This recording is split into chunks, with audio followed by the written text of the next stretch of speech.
Alrighty, welcome everyone. I'm Teeaboo. It is Friday, and so I am here for episode 2 of 86. Welcome, welcome, welcome. So, last week we had the first episode of 86. We were introduced to the world and characters and some of the political landscape of this world.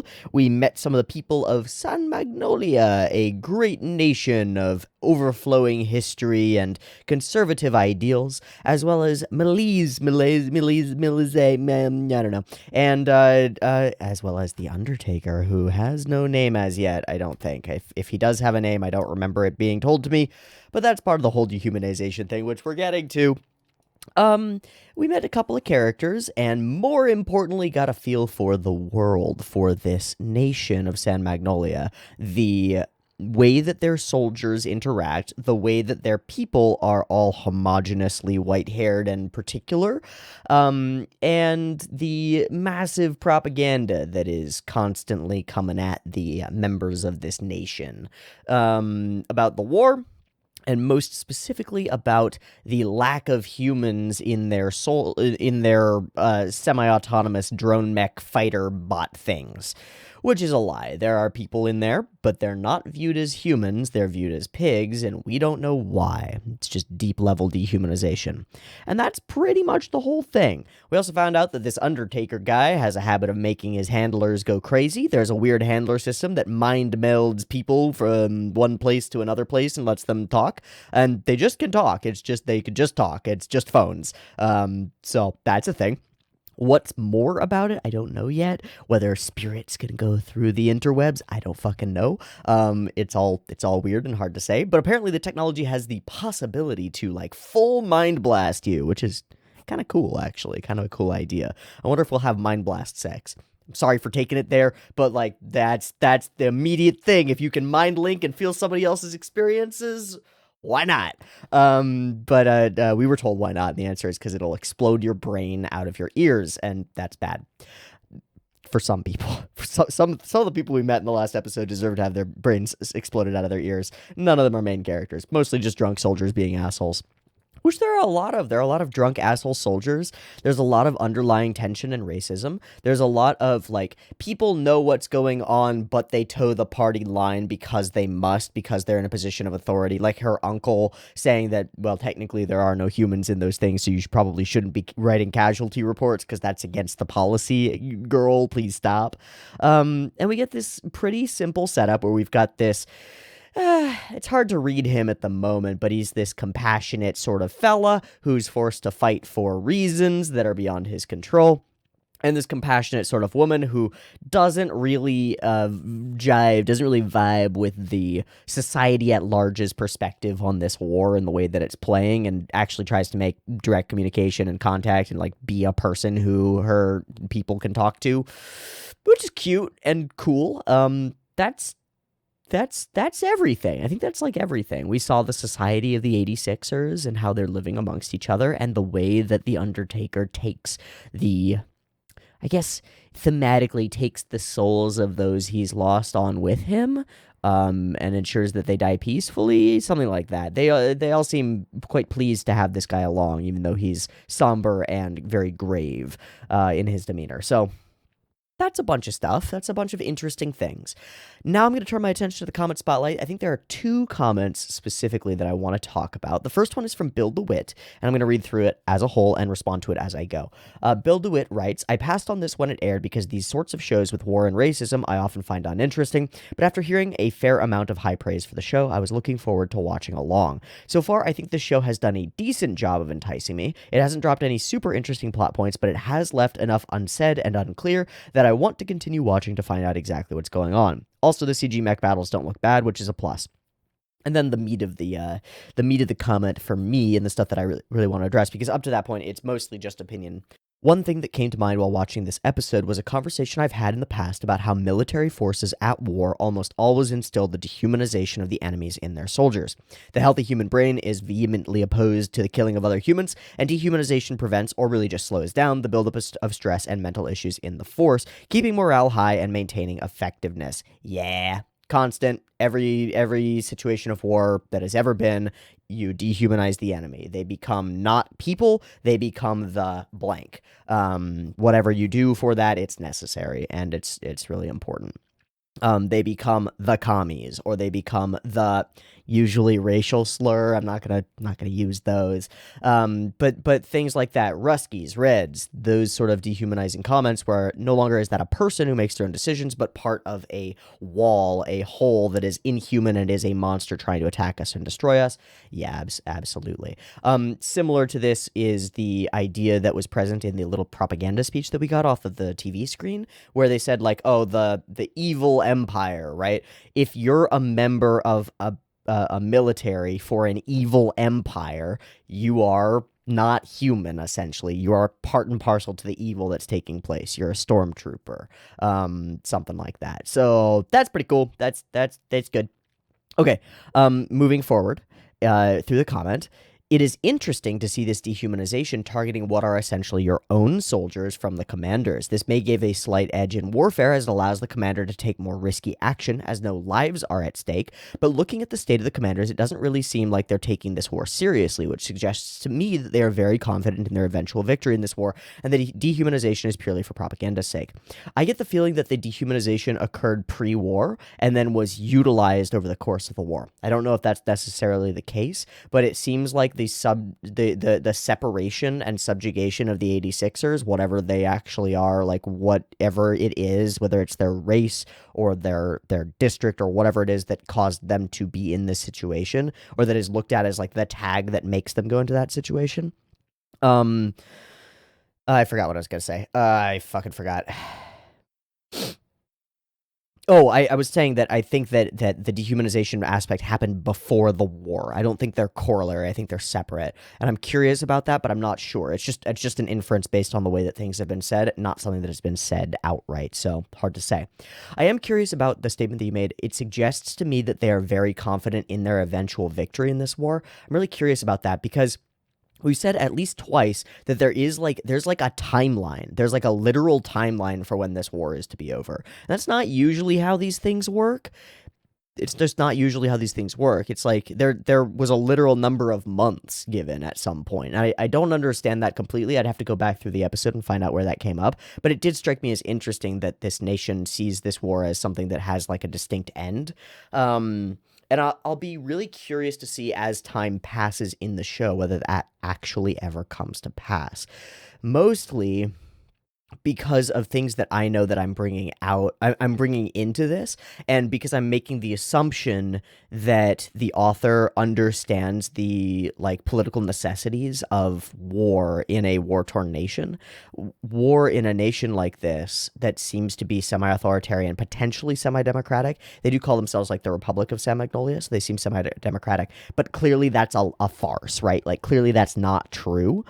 Clearly that's inaccurate. Yes, they're living in this seeming paradise, but it's clear that that it's not truly democratic in a real way. But the important thing for a democratic nation is like, especially once the MIC, the military industrial complex, has sunk its little teeth and claws, big teeth and claws, into the political mechanisms of the nation.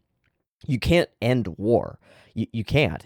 The economy needs it. You need to be in conflict. You need to be at war. You need to be manufacturing weapons. You need to be putting people into the military, and you need to be sending them off to die. You need that. And you need it mostly because of the propaganda. You mostly need to keep telling your people, we're under threat, we're at war, in a way that hopefully does a number on them, because they live in this peaceful utopia essentially, but then they hear about the experiences of danger outside that utopia, and it creates this psychological bond to the nation's structure and to the constant of war and conflict. You literally you manufacture consent for violent action by presenting the violent action in certain ways, and presenting your own actions as being essentially nonviolent, as being like, for example, to pull one from the USA playbook, peacekeeping operations, or what was the thing in South America? I forget what it was called. Truman Doctrine. It's part of it. There was one other thing. There's another line. It's like Truman Doctrine. There's another word that had to do. It was like Kissinger or something. It had to do with the way that the U.S.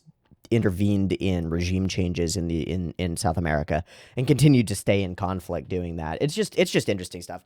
Anyway, all of this is sort of springboarding off of this idea that you present about the confidence in the eventual victory, and sort of staying away from what I think is the more interesting idea, which is the dehumanization, choosing to target your own soldiers.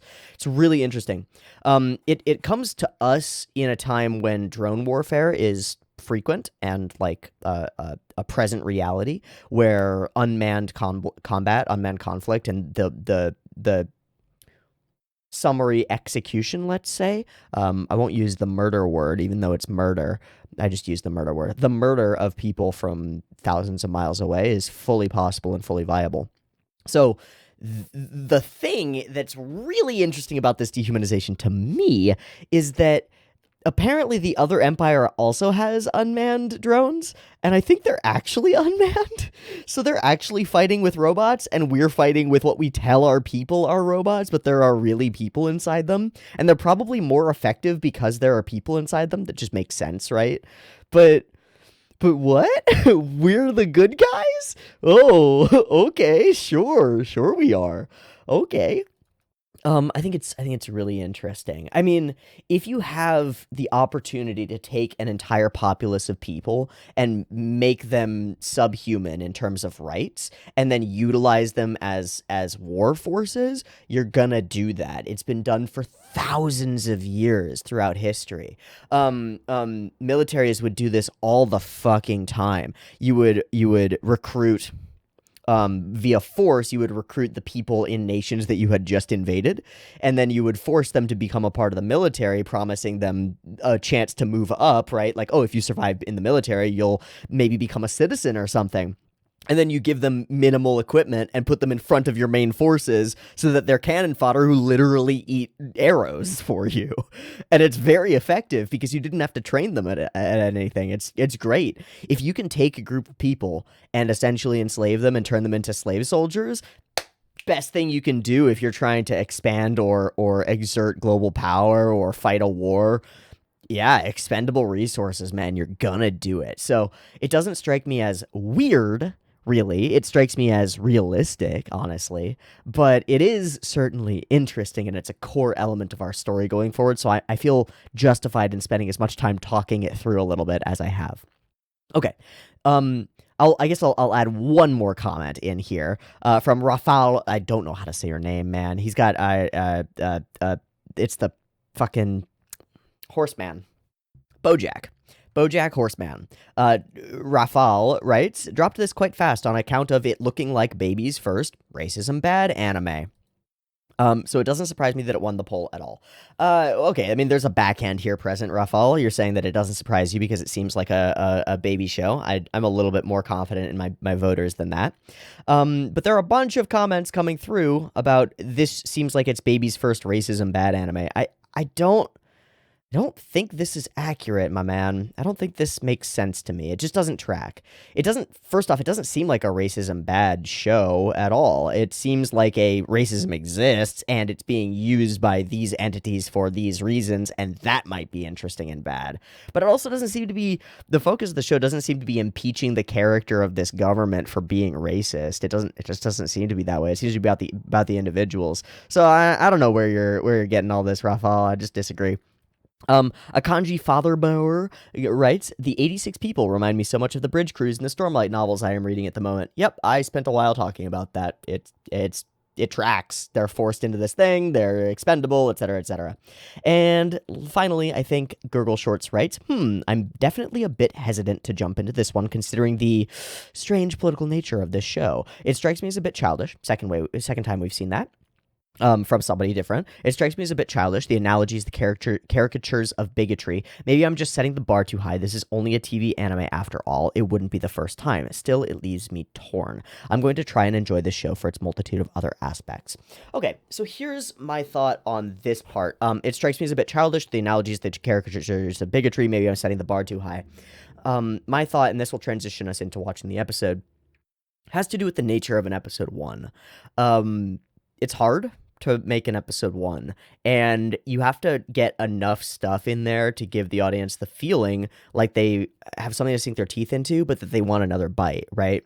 So I feel like I don't fully disagree that the analogies and some of the caricatures of bigotry, specifically to me, the drunk soldiers walking around being drunk in a public building, seems like silly. That seems over the top silly, but fine.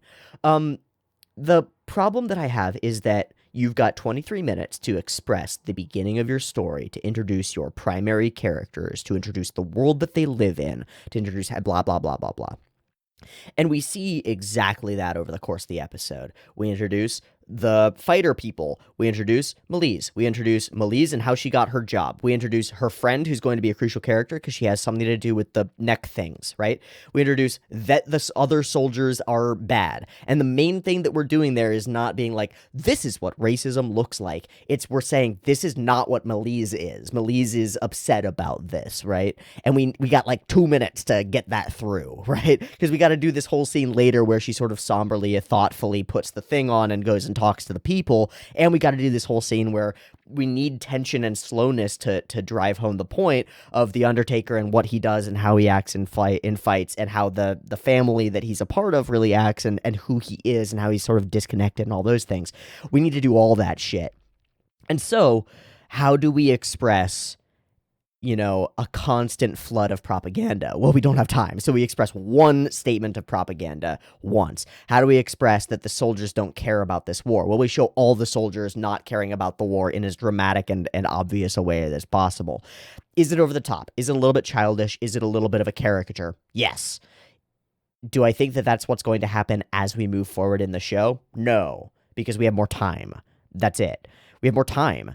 If we want to, we can have a full episode that's like a side story that demonstrates a soldier being drawn into that bigotry. Or we could have a full episode that focuses on the propaganda machine of this society. Like, what if, I imagine, like, what if the unit that Melise is in charge of succeeds really greatly, and then she's brought onto like a news show to say like, yes, I have succeeded, and they give her lines, and I'm making shit up, but what I'm saying is we could, through the way we've set out these characters and the way that they're expressed and the way that the world has been expressed, it's a very cursory look at what is being expressed here and what is present here. And so I'm expecting and really hoping that we dive deeper into a lot of those little aspects and demonstrate that they are, while they seem childish on the face of it, they're not in the longer term. And a part of that has to do with some of the discussions that have happened in my Discord. And I'm not going to name names or mention anybody in here because I'm just not going to do that from the Discord anymore. If you want your comment talked about, write it on the YouTube, and those are the ones that I'll go through for comment spotlights. But someone in the Discord, actually I think 2 people in the Discord, started commenting because there was a bit of a discussion around the nature of the propaganda and stuff present in this episode. And some of them were responding to other people who were like, it felt a little bit weird, and some of them were just coming out and saying something for themselves. But there were at least 2 people in my Discord who expressed that having grown up in an authoritarian, propaganda-filled regime, or in a nation where these things happen, the feelings of soldiers taking their job lightly, or being drunk on the job, the feeling of state TV showing in all locations and expressing insane propaganda and these sort of nationalistic, zeal-y sort of speeches, those things all resonated hard with those individuals who've actually been through it. And so what I want to express is that I think that if you were to take like a drone, right? Like take a drone and fly it through an authoritarian regime or a propagandistic regime and just look at the streets and look at how people are acting and fly around and like watch a video of something on a screen somewhere and like look around at a couple of things, maybe fly through a police box or whatever, you might see some things that look fucking silly, that look like, how could a nation run like this? This is dumb. This is a caricature of a nation. But that's what happens to a country that's like incestuous with its media, that tears itself apart from the inside by presenting lies constantly as though they are truth to its people. It becomes a farce. And the people within that farce, some of them are aware of it and they can't say anything. Some of them are not aware of it because they've lived in it their entire lives. But somebody walking through it who's not from that nation and hasn't experienced it before might think it's fucking ridiculous, might think it's hilariously stupid. And it might read very differently to somebody who's actually been through it. So that's just something that I'll say to keep in mind. If there's no depth or development on any of this propaganda shit, or the way that the soldiers act and the why behind it, if there's no development on any of that shit, I will hard sustain Gurgle Shorts' objection that, like, it strikes me as a bit childish. This is a bit of a caricature of bigotry. But I think there's going to be some depth here. And I think that's going to come when we get the explanation of who the 86ers are, where they came from, and what they're all about. And I'm excited to see that stuff and or literally anything else that the show wants to show me, because it's doing a good job so far, in my opinion, at telling a fun story that seems interesting. So, with that as our place to leave off, we are going to leave off there and move on toward episode 2 of 86. I love the opening frame of this episode. It'll come up for you in just a second. But it's the little thing on her neck with her hair around it. And from the perspective of this shot, it just looks like one giant Cyclops eye with hair around it. It's just a cool moment. It's like, yeah. It's kind of panopticon-y, you know? It's kind of cool. All right, I'm going to take a break because I've been talking for 20 minutes. I'm going to go use the bathroom just because I might need to, and I'll be back in a second. All right, all ready to go. Let's go ahead and watch episode 2 of 86. As I said, I've got it up and ready. It's at 0 seconds. There will be 2 versions, picture-in-picture in the description, timer on YouTube, and a beep-beep timer to count you down. As always, early access will be available on Patreon, so if you want this week's episode a little bit early or next week's episode a little bit early, you can find that on the link down in the describble-dee-doo. Cool? Cool. Beep-beep timer to get into 86 episode 2.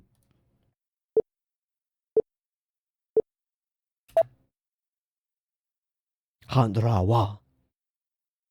Okay, we're leaving off same conversation.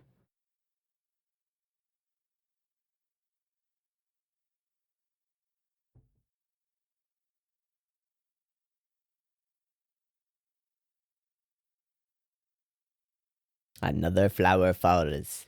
Who is watching you? That's a weird angle. Okay, so this is the OP.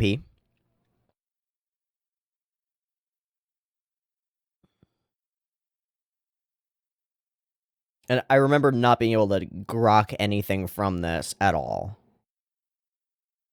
But that might just be because I'm dumb.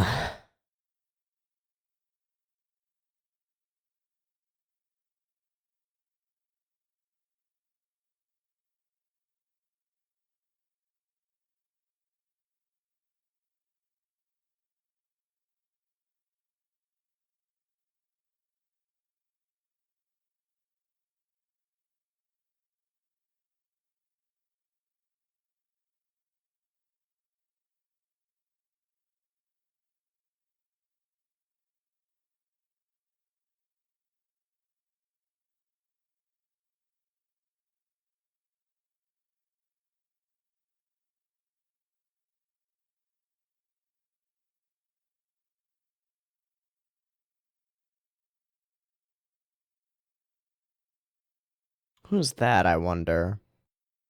But yeah, there's very little that I can read into. I don't know if that's a good thing or a bad thing. Mostly it's just characters looking at the camera or looking at other things. All this stuff is interesting, but we don't know. Hey, piggy.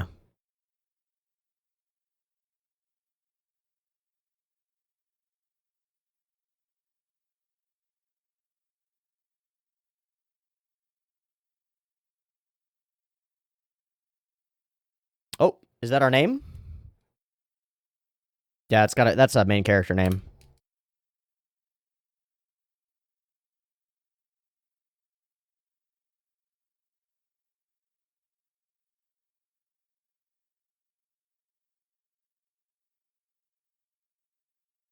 Hmm.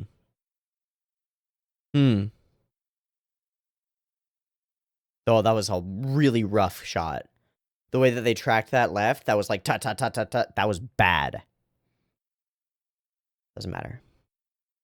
He carries the dead with him anyway.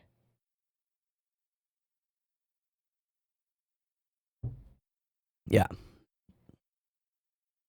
Okay.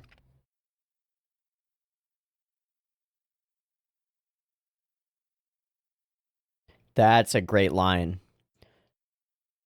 Not lucky to die.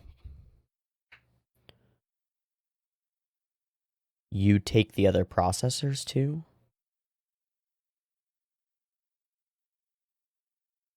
He doesn't care. It's just life.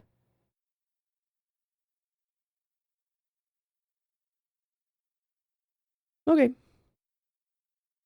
Right. Immediately it's rare, but he doesn't.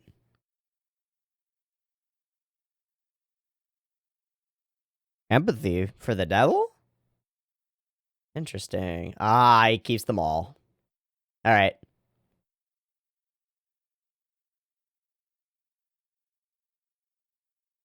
It's a big box, dude. You're gonna need a new box soon, though. Keep having friends die.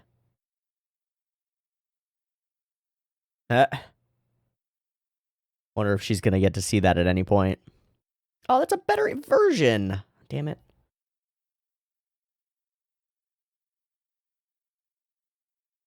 Leading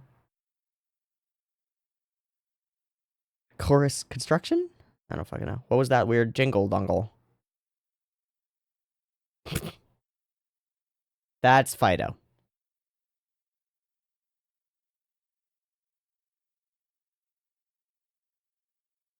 So it just bleep loops.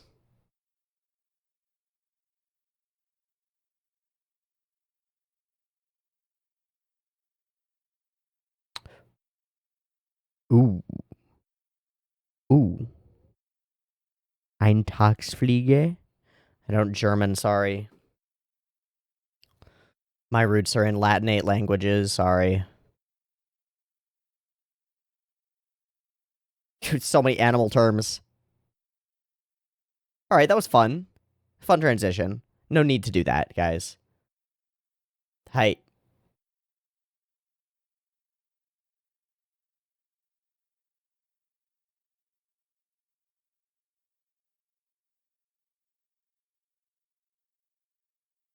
We get to see inside the mechs and stuff.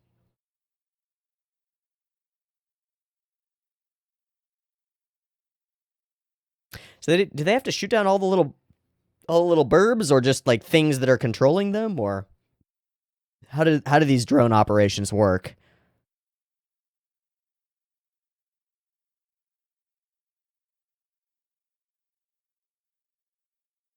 Yeah, because they don't give a fuck about your survival. But it's this piece of shit that keeps you alive, man.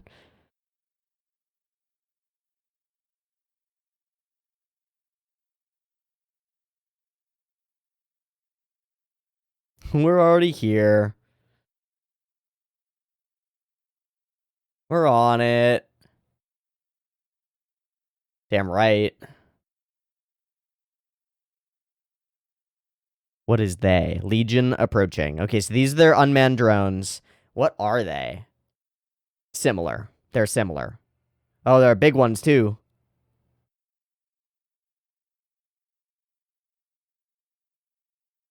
Cool.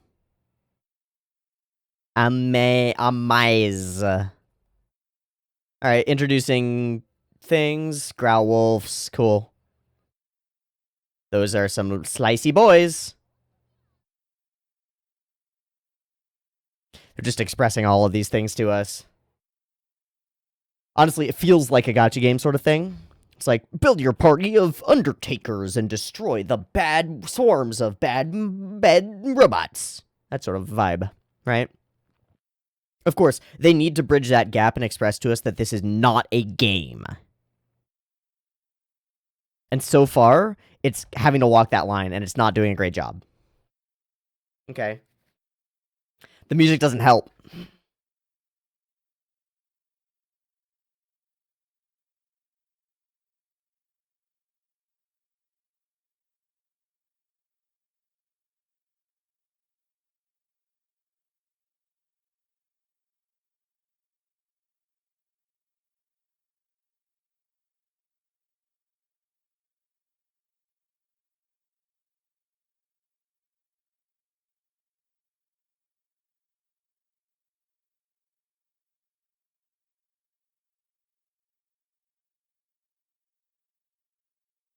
I like the names for each other. That's fun.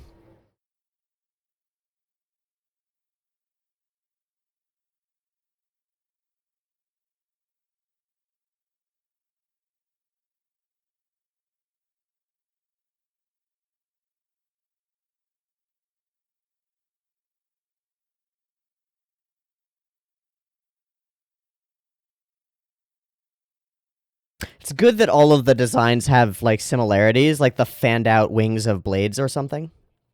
What? What? What? Oh, air support. Jesus.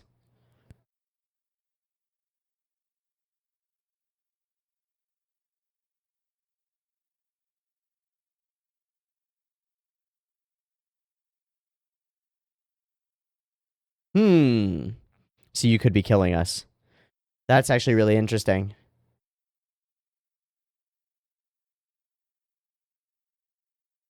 I like this. This is good. This is good. We've cut out the battle, the chaos, and just gone zoned in. And now we lose it.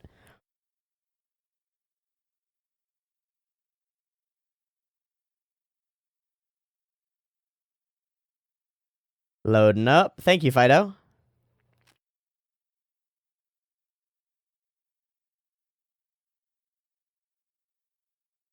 Fair enough. Delegate.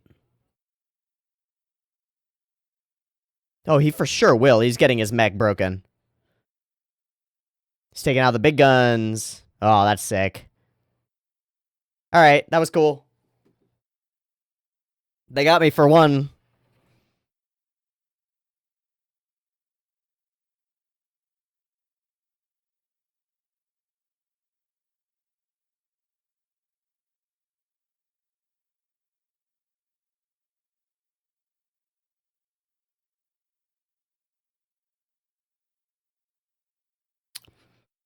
Sound design is way too high-pitched.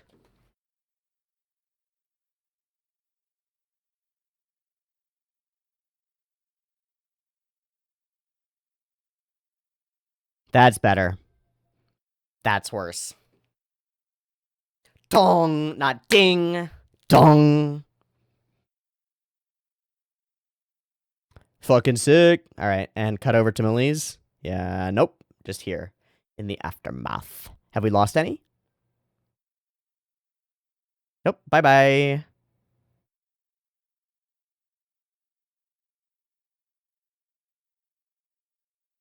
All right, mission success.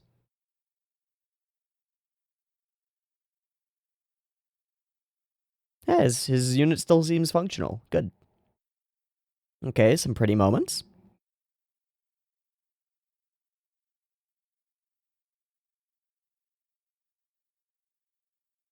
And there's our cut, finally.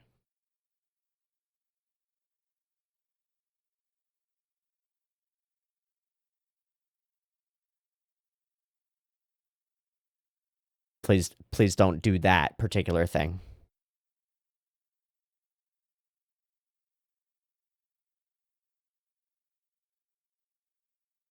I like that we're seeing the second set.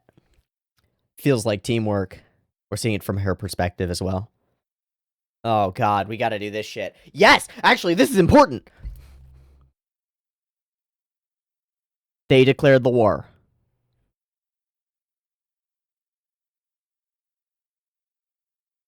Uh-huh. Oh! Oh, they got Skyneted.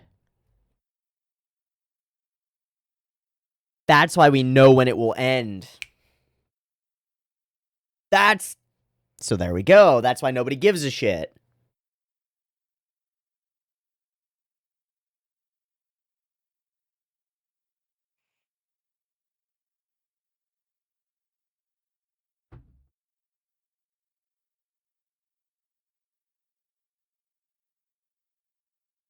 Because they're not autonomous. Because they're... Yeah, sure, because they're not people inside. Ah! You're not allowed to say that.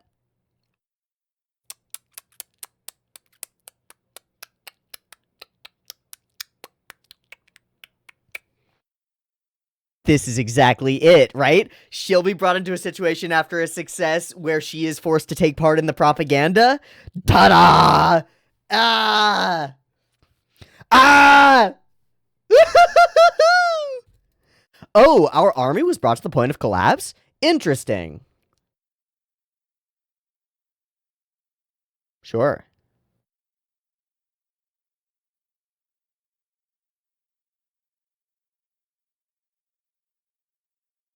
And the 86th? Oh, that's a lot of verbosity.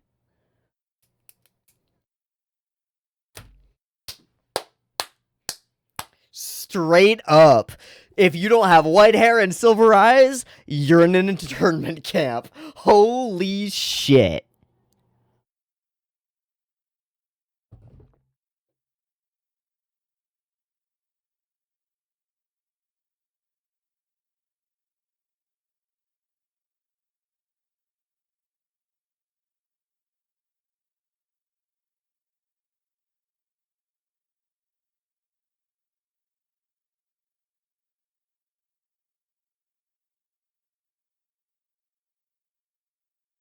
Clickety clickety clack. Right, great. And this MP is not stopping her. It's not gonna work. It's not gonna work. It's not gonna work. She's gonna get silenced. Bingo! They don't give a fuck. They're less than. But they're less than us. They don't have silver hair and white eyes. Like, what the fuck?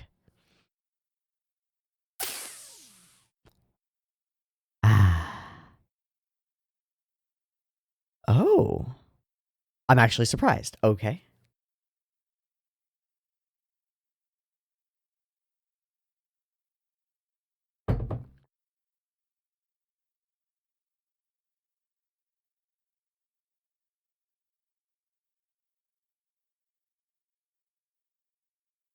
Sided with them? Right, the 5 layers. What is that about? White in the center.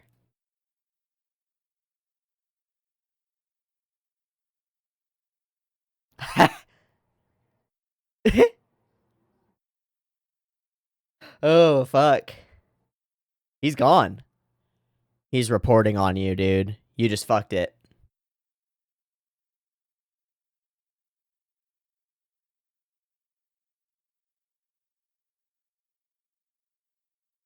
No, they get eggs. They have eggs and milk.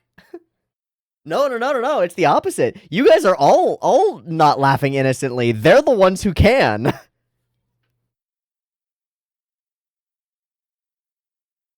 All right. Yeah, there's the cutaway. Good. Stupid. For sure. That's not gonna go over well. He might not, dude.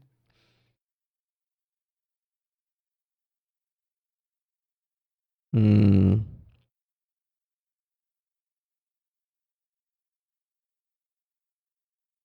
It's her own privilege that makes her think that she can speak out, right? It's actually like classic. I think it's called like white woman syndrome or something like that. It's kind of funny. Holy shit. Oh,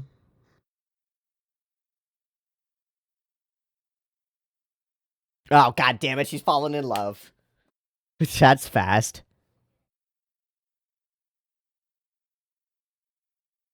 Yet.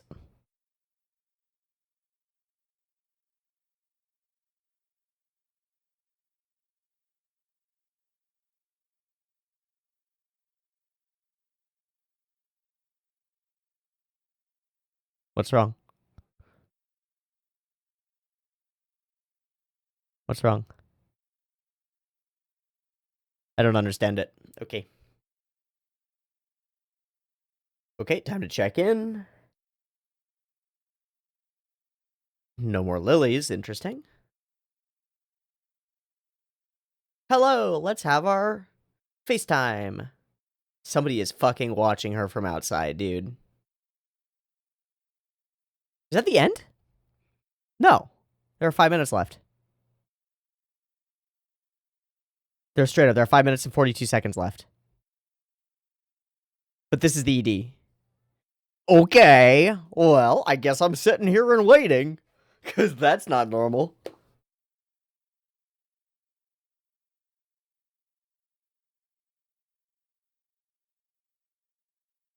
So their nation got Skyneted. That's what happened. They fucking invented autonomous military units and they took the fuck over. Ooh, emphasis on the flowers. Interesting. Still means nothing to me. I don't get it.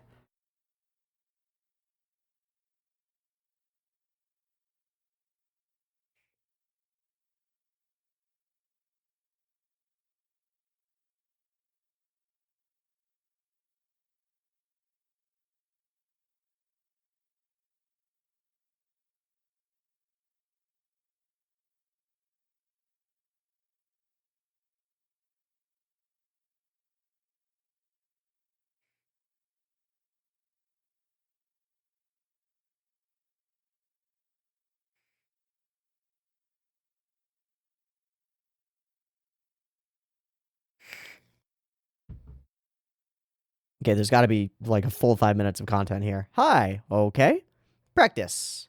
Oh, and that's Piggy. Oh, okay. King Bear and Bunny Knight. Yeah, they can't enjoy luxuries the way we can. They don't have fun at all. I like that track. Wow.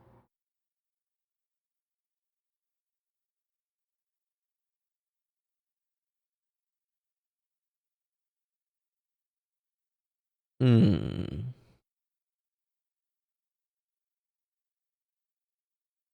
She's actually smart. She's a good commander. Established. Okay. When will she fall apart like all the others? Come on, you gotta name that cat.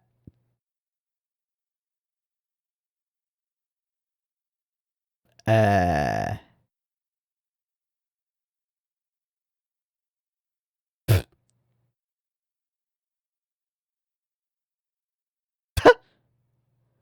Body, y'all.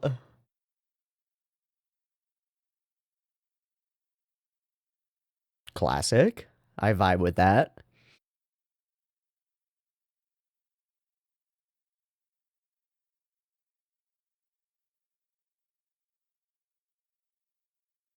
Yeah, from here. Fuck off, dude. No, fuck off, Kirito. Kirito, no. Kirito, fuck you. Alright, back to it. Fucking Kirito meets Sosuke Sagara. Oh.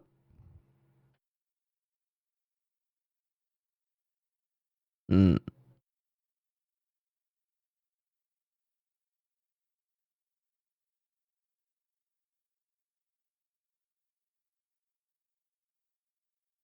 And killing machines and not dying.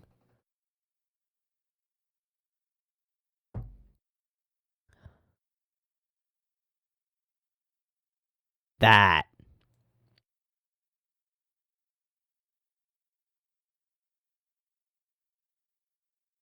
Oh, because he just doesn't actually file real reports.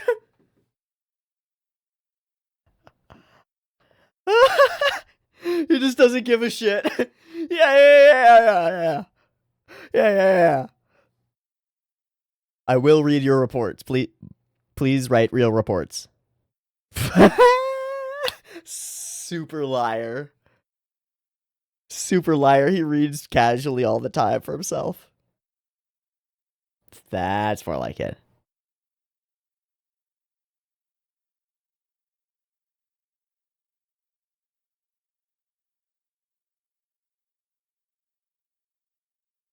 Why did she get so surprised in that moment?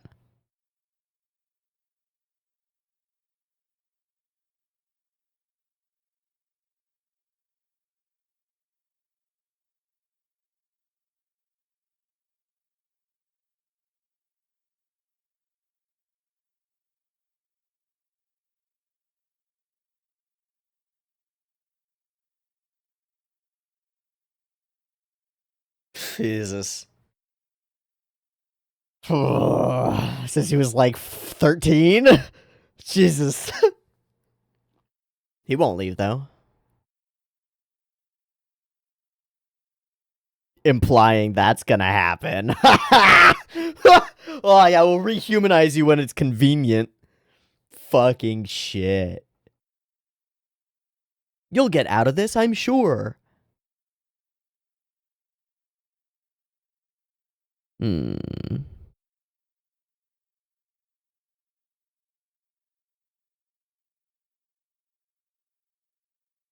It's that fiend? That's fiend. Shinitakunai. I don't want to die. All right. Interesting after credits sequence. Just some casual communication between these guys.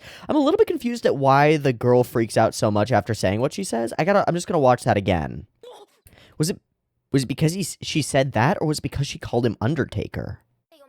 I don't know. I actually fully don't know. I also still don't know what that book is. I do love the depiction of camaraderie between these individuals, and it flies directly in the face of what she says up in front of this class, which is like, they can't laugh the way that we do, they can't be innocent, they can't experience things innocently.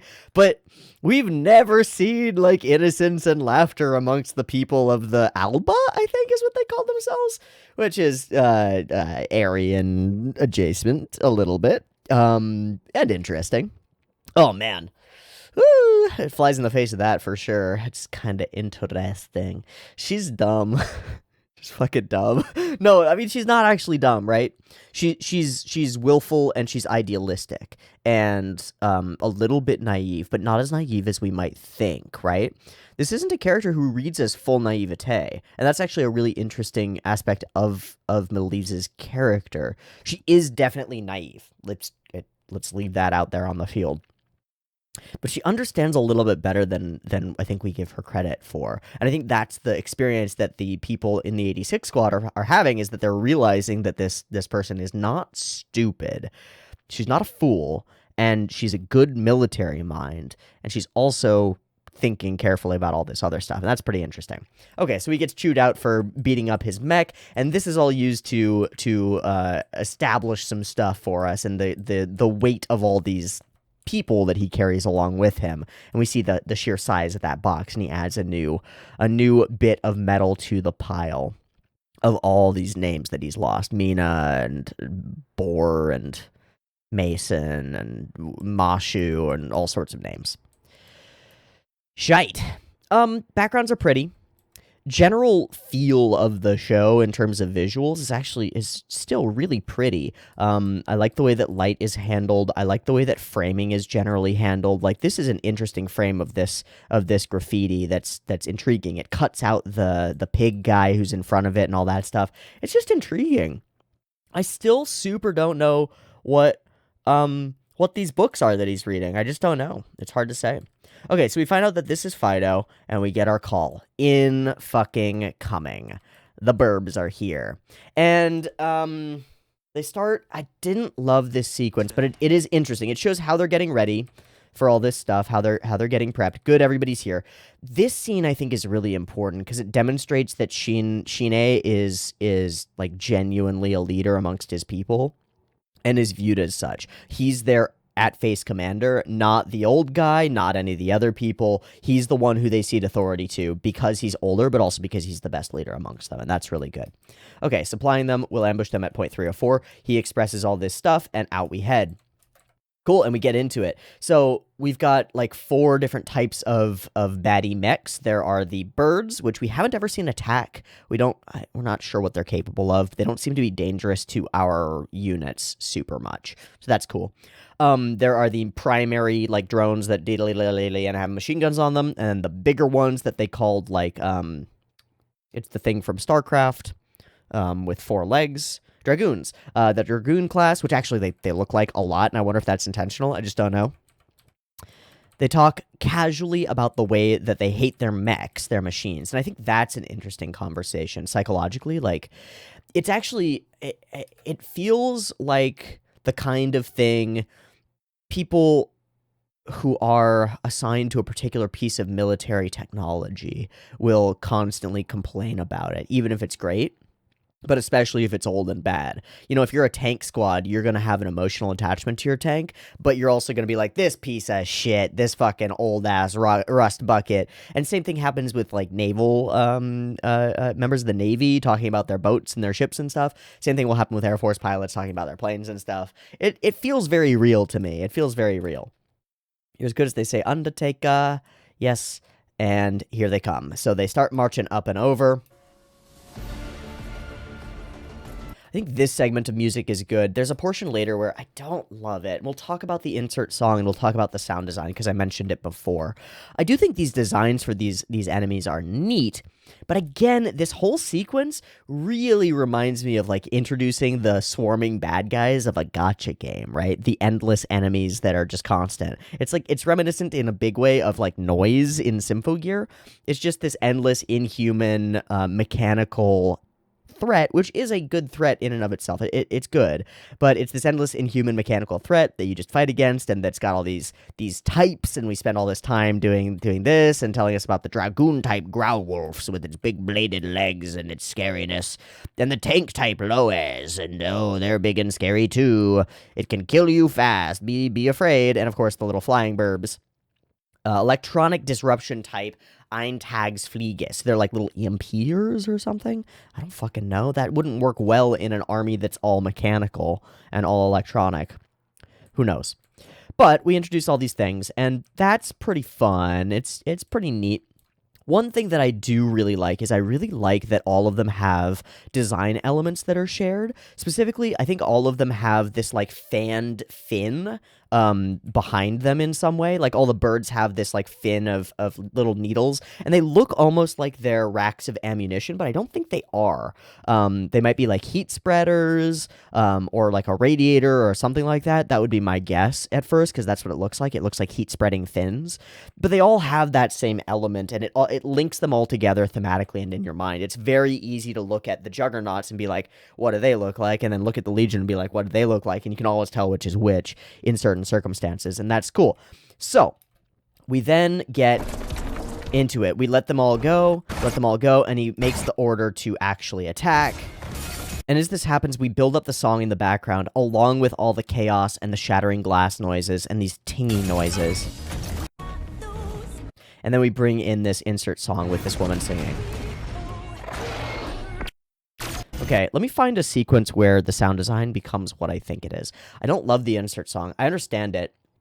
But, that kind of flow into an insert song during a combat sequence, I think the best times that I've ever seen that executed are Kill la Kill. It's the best at it. Bringing in those big lyrical insert songs during big moments, especially with like Don't Lose Your Way and things like that, coming in and being this woof of power and emotion behind a fight sequence. I think those work way better when we're in an invested emotional fight sequence, not when we're fighting an endless army of machines. I don't love the insert song here. It doesn't feel right to me. It feels like it's trying to elevate this initial sort of establishing conflict where there's no real threat to our members of the squad, and there's nothing really triumphant about this combat. This is like the day-to-day. We're trying to elevate that and put it on a pedestal of like, ooh, this is serious emotional content, and I don't think that it is. And it feels a little bit forced to me. I then want to find a section where we hear the sound design just like a couple of seconds, because again, I don't want to get copyright fucked for this, but give me a sec to find that. Oh, I do like this moment where they go between all the characters and they're like Snow White, Laughing Fox, White Witch, and telling all their code names. I think that's fun. Ooh, this moment was super sick. So this is post the insert song drops out, and then we have this moment where Undertaker sort of stops and goes, something bad is happening. And then Scorpion Fire, the big artillery, comes in, boom, boom, boom, boom, boom. We get another round of orders, and then Undertaker goes off on his own to take out the Loas while giving orders to his units to do something else. This moment where he runs at the thing and then dodges the rocket bullet thing. Boom, straight into it. I actually really like this moment. Turns, locks in through the viewfinder, flashes to wipe the frame, and then we're just in the slow-mo shot immediately. I think that's really sick. This is the only moment in the episode where I was like, that was sick, and I involuntarily said, that was cool. And it was cool. Okay, so, alright, I'll give them this. The diagram that we saw in the classroom said that blade was like a high-frequency blade, right? That's what the diagram said. It said like high-frequency blade. So I assumed that it's like a vibro blade and it's supposed to be going so that it can cut through metal. That kind of bullshit, techno sci-fi futuristic shit. So here's the sequence that I have the most problem with the sound design on.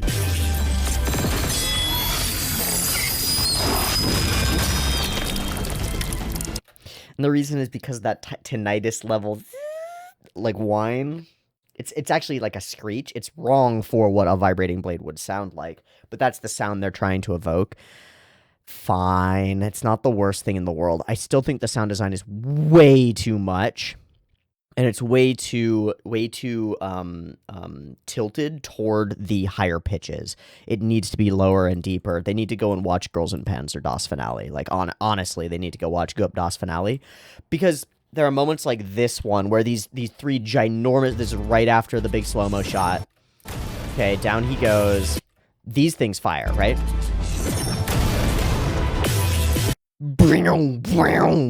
Right? That's not the sound that I think those make. That's not the sound I think those make.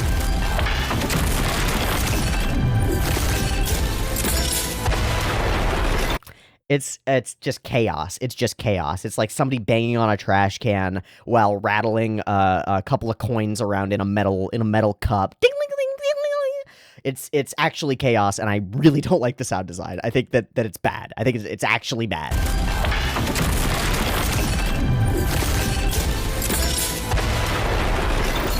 Fuck that. No. I think it's actually bad. I really, really dislike it, and I hope that it gets better. I do think the visuals are fun. Big CG things with all these things running around. We had a question earlier about how much combat we would actually see, and the answer seems to be enough. A good bit. Got to keep that hype going. And there's cool stuff like the mobility gear, similar sort of things, where we're locking into stuff and flying around and things, and that's neat. So this is Undertaker, and the bad guys flee, and we get our chance to just chillax after that moment and establish this shot, which will be the shot in the ED, at least now. Transition over here, see some things from her perspective, and then we get into the classroom. So they tell the story of Gyad and how they had been wiped out by their own out-of-control legion. They literally Skynetted themselves. Get all these albas. Oh, albas as in albino, right? Yeah. So they have a particular operating time, and they will completely shut down in a particular number of years, and that's good to know for us, because that establishes our end date, and explains, in large part, why nobody gives a shit. They're not fighting for some cause, not really. They're just fighting toward the time when this will all end, when the enemy will just stop and be done, and it'll just be over. There's no real threat, really. That's pretty interesting. It makes a couple of curious things come out. Like, will this nation actually let their war end? Why would they? War is so valuable. It's so valuable for a nation like this to be at war. It's so important. It's so important for all of the authority structures that are present. And those authority structures have had the time to establish themselves over the course of years. This is how the nation has worked for years now. They're not just going to go back to normal. And they're still training soldiers, right? Like, it's not as though they've just assigned the soldiers to this thing and they're like, okay, we got enough for the next 2 years. They're still training soldiers. Okay, our juggernauts are vastly superior and, well, they're not unmanned, and that's the problem. And she walks in, and she basically says exactly that. We got this MP watching, which is interesting, and this is essentially exactly what I was talking about in a different context. She's not being forced into the politics of everything, but she does say a lot of things, and they don't seem to be what she's supposed to say, which is pretty cool. I love how little this works. She expresses the real truth. The Special Wartime Peace Preservation Act. Ooh, yep, that rings bells, right? Put enough words in something like that, and you're like, what is this actually for? or put few enough words, and you're like, what is this actually for? You're like, oh, Patriot Act. I like patriotism. Not what the Patriot Act is about. Not at all. Strip citizenship and all rights from anyone who did not have silver hair and eyes like us Alba. Oh, I thought it was going to be like a regional thing. Like, oh, if you're from over here, you're a bad person and you're not a human anymore. No. Literally, if you just don't have the particular phenotypic characteristics of being an albino superhuman, you know, like an Ubermensch, then you're not human.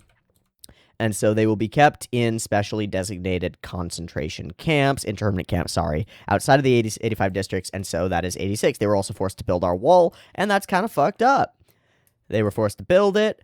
This is the thing, and they pilot the Juggernaut. See, there's the high-frequency blade, 12.7 machine gun, smoothbore gun, yada yada. Okay, great. Unmanned tactical vehicle M4A1 Juggernaut. Exactly. And, of course, there are humans inside the Juggernauts. And, of course, he's like, no, there aren't. But they're out there fighting. The news isn't true. It's all a lie. And we pan over slowly to this guy who stands up and goes, yeah, but they're not human.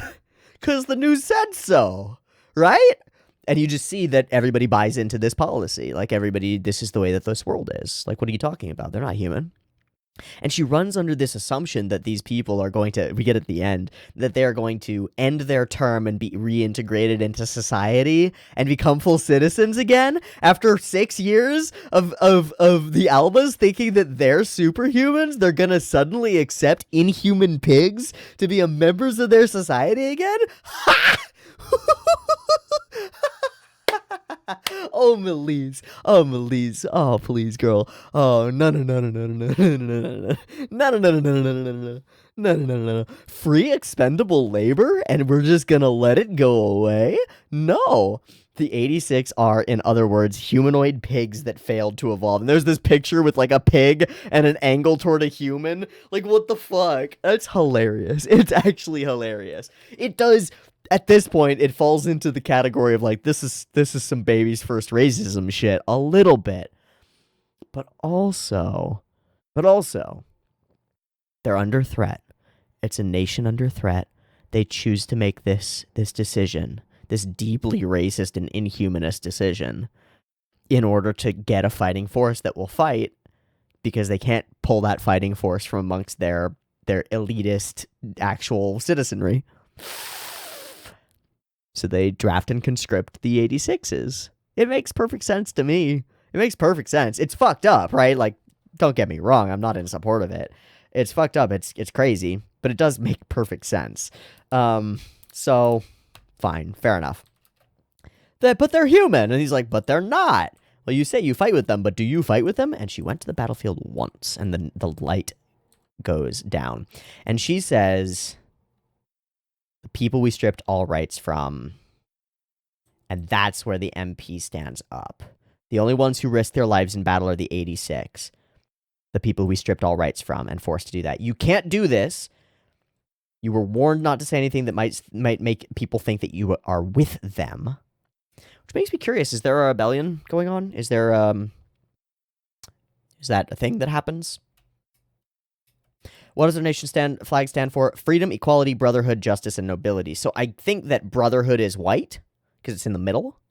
I assume that they're one after another. Maybe left to right, maybe right to left. It would be right to left, probably. But I don't understand how. Oh, well. Neat. This is what it stands for. And those apply only to humans, and they're not humans. Don't you get it? Well... they're just teenage boys and girls just like us. And everybody's like, haha, no. Haha, fuck off. If we listen carefully, we can hear the names of those those nameless soldiers. Whether we're far apart, we look at the same stars. All these, like, dramatic lines that don't do anything. They're all emotional appeals, right? And these students are like, but they're not humans. It doesn't make sense. How could I be anti people when they're not humans? How could I be racist if they're just pigs? I mean, maybe it's animal abuse, but it's not people abuse. It literally doesn't matter. They're bipedal sentient creatures, like, actually. And that's sort of the hilarity of it, right? These are bipedal sentient humanoids. Whether they're albino or not fucking fully doesn't matter. And also, we've had no scientific background of any kind to demonstrate that they're a superior race, and I hope that we never do, because I don't think that that should be something that's brought into the thing. It brings too much of, like, eugenics research and, like, skull notches and all the crazy shit that what would you say? Racist fuckers have used to try to use science to justify their racist fuckery. You know, it would evoke all that shit. So then she ends up talking to her friend, and her friend's like, you actually said all that? Are you sure that's okay? And she is confident that Uncle Jerome will tell them how firmly I believe in this. I'm not confident in that. I don't think so. He told her to keep a lid on it earlier. He was like, it's not too late to change the Republic's foolish mistake. We see a little thing fall off her thing as her friend talks about this boy and is like, oh, but his voice is so dreamy and he seems so cool and bold and like hot. I wonder if he's hot. It's like, come on. All right, fine. He's not the scary man they say he is. Well, he for sure is. And of course, your heart rate is elevated.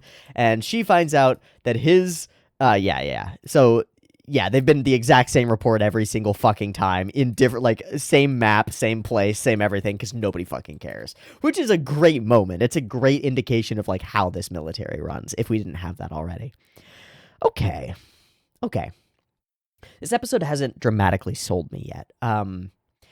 It does feel like we're moving past the first episode-ness and getting a little bit deeper on some of the things. I think the put her in front of a class and have her express her ideals makes a lot of sense for this character. Even if it's a little bit ham-fisted, it works pretty well in the course of the show.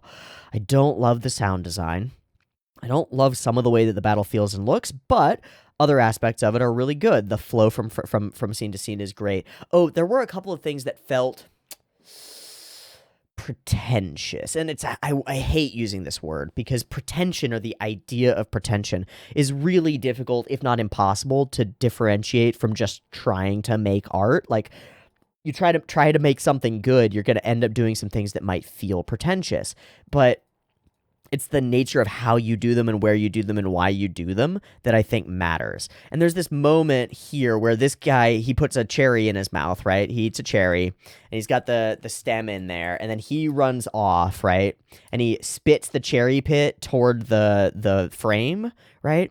And this is what we use to, like, slow burn artistically transition the cherry pit into the barrel of the gun of the Juggernaut. Like, ooh, I think that's dumb as shit. I don't care. There's no reason to do a match cut here. I understand that, like, you needed a transition and you found one. And that's where the idea of, like, saying this is pretentious, which I don't know, comes in. It's like, well, we need to transition from one place to another place, right? Okay, but why don't we just cut from straight here, right? Straight there, cut to straight here, cut to him being in charge, right? Like, why do we need man runs with cherries and spits cherry and we fade in? There's no reason for it. It's unnecessary. Does the fade out do anything dramatically, or does it have any purpose? No. And so why is it here? Well, it's because they could, and because somebody thought it would be cool from, like, an artistic perspective, even though it doesn't do anything narratively or even thematically or even, like, even visually. It really doesn't matter. It's just kind of weird. That feels pretentious to me. And of course, that's my opinion, and it doesn't actually really matter, but there are a couple things like that that are like, okay, trying a little hard.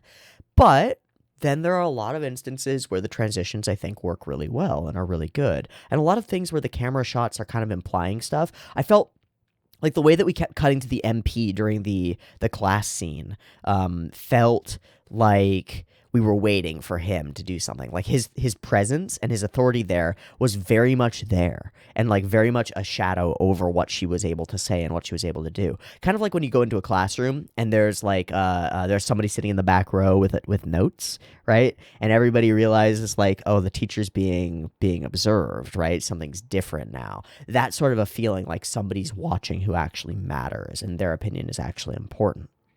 And that folds later into her thinking that Jerome will tell them about how passionate she is about all this stuff and blah, blah, blah. And it may be being even a plan from her that the MP would get up and tell somebody else about this. And that's really interesting. Overall, I think this episode doesn't do a lot to develop our characters, but it does develop the sort of the world slightly around our characters. It shows Shinae in combat. It shows her as the way that they're working together in their first like real missions together.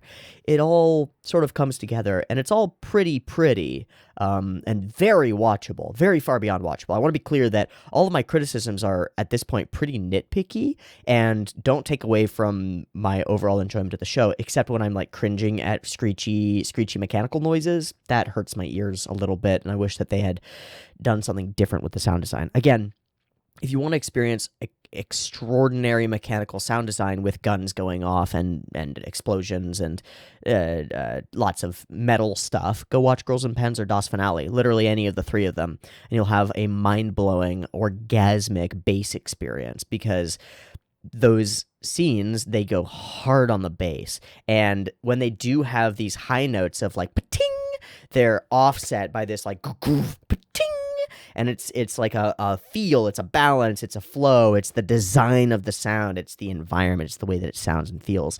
And I think that the sound design on this show so far in those battle sequences has been very tinny and very high-pitched, and it makes it feel less real to me. I just don't love it. But the characters are interesting. Kirito is Kirito.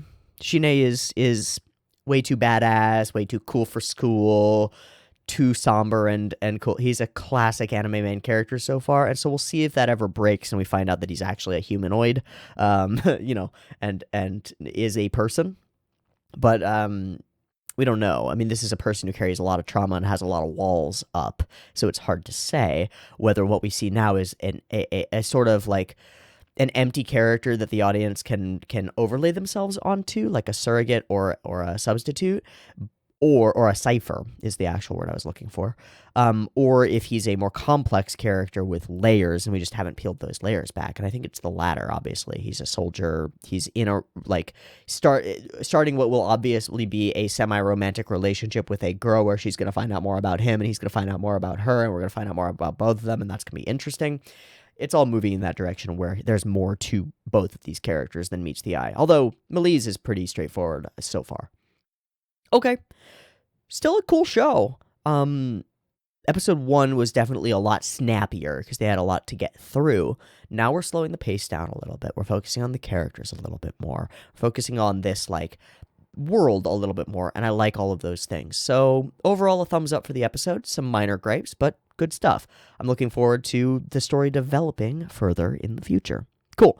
That's going to be a wrap for me, everybody. I've been Teeaboo. This has been 86, episode 2. I hope you've enjoyed it. I hope you'll write comments down in the comments section. And if they're good, I might even read them out. So, neat. I will see you next week for the next episode of 86, the anime.